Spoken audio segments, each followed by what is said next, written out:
Nous sommes de retour sur Direct Investisseur et nous accueillons tout de suite en duplex Benoît Rousseau, trader et fondateur du blog Enlil. Bonjour Benoît. Bonjour à vous. Alors, on va parler du CAC 40, le CAC 40 qui, en cette journée de BCE, journée importante où les investisseurs vont être fébriles toute la journée, eh bien, quel est votre scénario sur le CAC et surtout, est-ce que, je rappelle que vous êtes un scalper et que vous prenez des positions très rapidement le matin, souvent entre 9h et 9h05 que vous avez fait votre journée. Qu'est-ce que vous avez fait ce matin? Ce matin, c'est pas une grosse journée du tout, hein, parce que sur le CAC 40, j'ai raté mes entrées, donc zéro trade, des tentatives de trade, mais ça a avorté. Je vous montre rapidement, si vous le souhaitez. On a ouvert à ce niveau-là, là c'est 9 heures, on a bien monté. On est passé au-dessus de la résistance 1 journalière, et là je me suis mis un peu en mode sniper à 4951. Très très précisément, j'avais un ordre. Je pensais qu'on pouvait encore accélérer légèrement, revenir taper le plus haut de la veille et se mettre à descendre. Donc j'ai attendu là pendant 5, 10, 15, 20 minutes et il s'est strictement rien passé pendant 20 minutes. Donc là, j'ai pas eu mon point d'entrée. Donc zéro trade ce matin sur le CAC 40. Alors des fois, vous m'appelez, j'ai pu en faire parfois 5, 10 et aujourd'hui, rien sur le CAC 40. On est dans un marché extrêmement étroit, hein, quand même.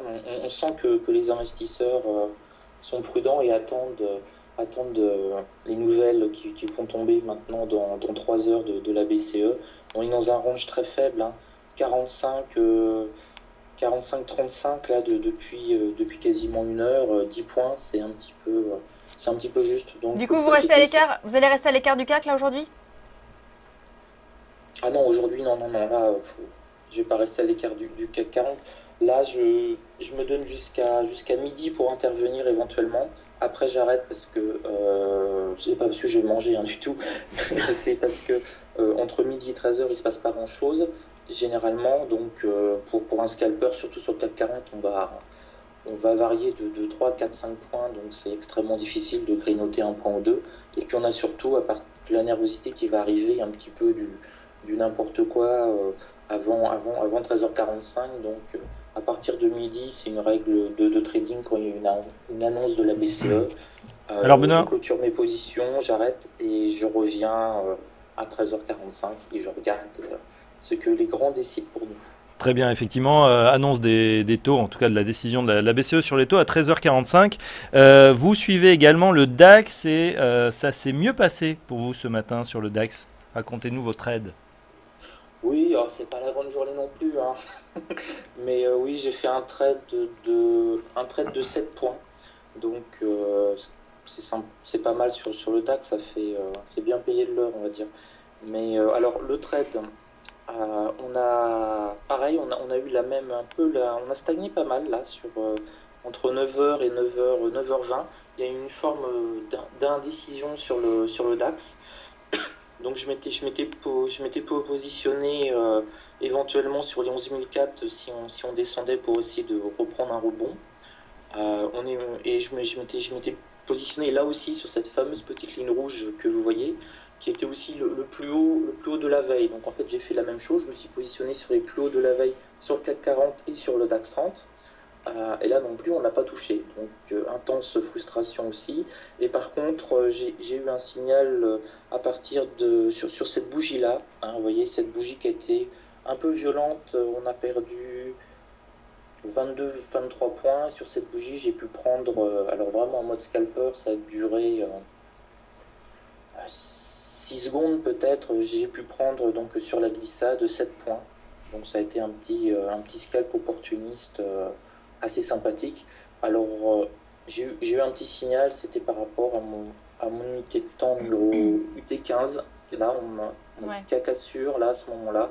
Donc, j'ai essayé d'accompagner rapidement. Alors J'ai c'est vrai que j'ai pris 7 points. Benoît, le scalping, là vous parlez d'un trade fait en 6 secondes, bon c'est pas pour tout le monde, hein, ça ne s'adresse pas forcément à tous les investisseurs, il faut beaucoup d'expérience pour y arriver. Hier, vous nous parliez de votre indicateur, le RSI 14, qui vous donnait des bonnes indications de timing et pour prendre des positions donc, sur les indices, que ce soit le CAC ou le DAX. Aujourd'hui, l'indicateur, donc le RSI 14, qu'est-ce qu'il vous dit? Alors, je n'aimerais pas qu'on m'enferme dans une toute petite catégorie qui est le scalping. Alors effectivement, le scalping, c'est 99% de mes trades, mais je fais quand même du day trading et un peu et du swing trading. Mais si vous voulez, c'est la masse, hein. Je peux faire 50 opérations de scalping dans une journée et une seule de day trading. Et du swing trading, je peux prendre une position dans le mois. Donc il y a un effet, on a l'impression que je fais que du scalping. En volume, oui, mais je fais quand même un peu du day trading.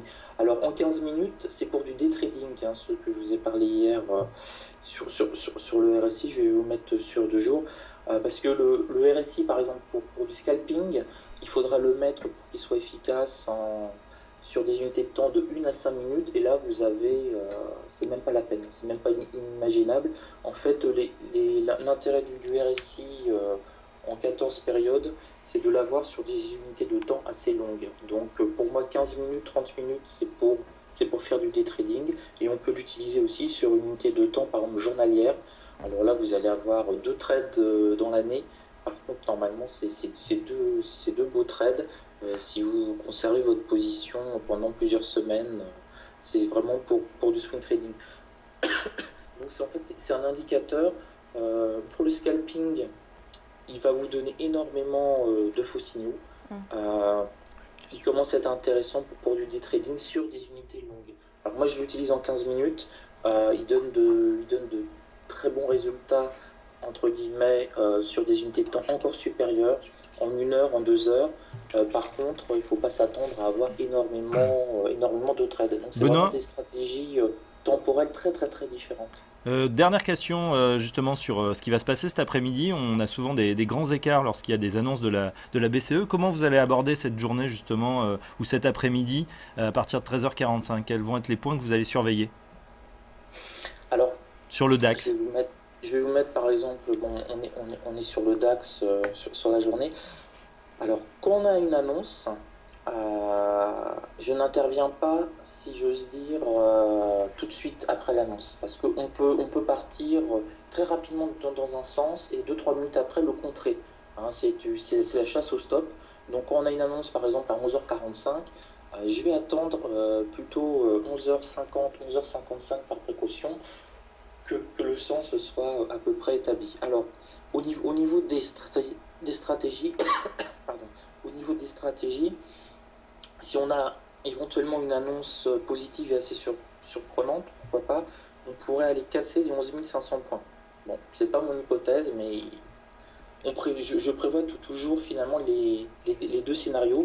Si on casse les 11 500 points, on pourrait foncer avec une grosse bougie sur les 11 540, 11 550, et là, ça pourrait marquer un point d'arrêt.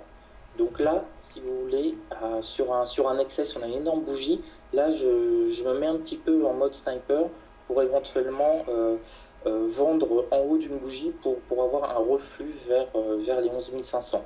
Puisque c'est vraiment un niveau qu'on n'a pas encore franchi, c'est un niveau symbolique très fort.